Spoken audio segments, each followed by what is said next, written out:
মালা অনেকটা শাক তুলে বাজারের দিকে রওনা হলো, কিন্তু সারাদিন কেটে গেলেও তার একটা শাকও বিক্রি হলো না।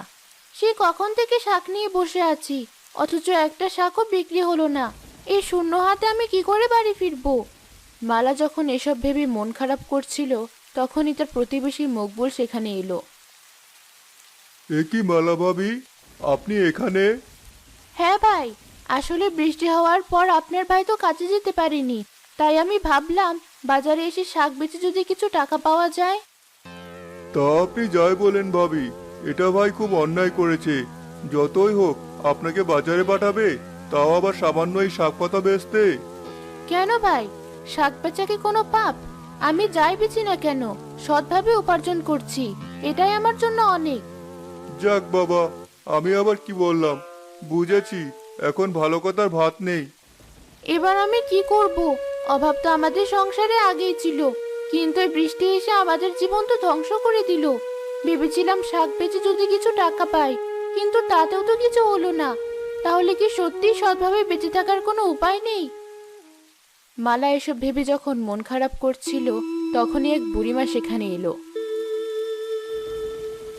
এই যে মা, তোমার শাক কত করে? বেশি না বুড়িমা, 10 টাকা আটি।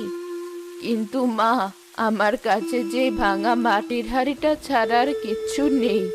ঘরের নাতনি বায়না করেছে আজ কচু শাক দিয়েই ভাত খাবে, এত খোঁজে তোমার কাছে এলাম। বেশ বুড়িমা, আপনি এই শাকগুলো নিয়ে যান, এর বিনিময়ে আপনাকে কোনো টাকা দিতে হবে না। না না মা, তাই আবার হয় নাকি? তুমি কত কষ্ট করে শাক বেচতে এসেছো। নাও মা, তুমি বরং আমার এই ভাঙা মাটির হাঁড়িটা রাখো।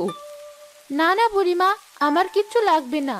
তাছাড়া এই ভাঙা হাঁড়ি দিয়ে আমি কি করব? এটা তো কোনো কাজেরই না। এভাবে বলো না মা, কেউ জানে না কোনটা কাজের আর কোনটা কাজের না। আমি তোমায় ভালোবেসে এটা দিচ্ছি, কে বলতে পারে, হয়তো এই ভাঙা হাঁড়ি তোমার সব কষ্ট দূর করে দেবে। এটা বাড়িতে নিয়ে যাও। বেশ বুড়িমা, আপনি যখন এত করে বলছেন, আমি এই হাঁড়িটা বাড়িতে নিয়ে যাব। আপনি এই শাকগুলো রাখুন। আরে, বুড়িমা কোথায় গেল? যাই হোক, শাক তো আর বেচা হলো না। এবার আমিও বরং বাড়ির দিকে রওনা হই।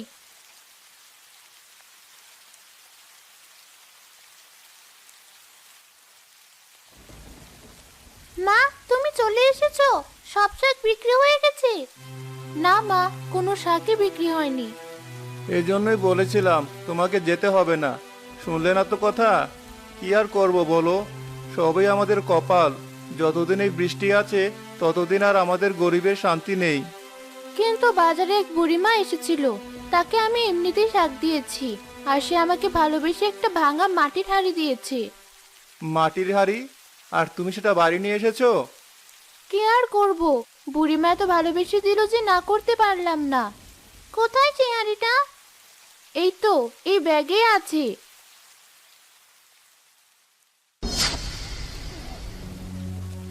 আরে, এ আমি কি দেখছি? মাটির হাঁড়িটা এমন সোনালি হলো কি করে?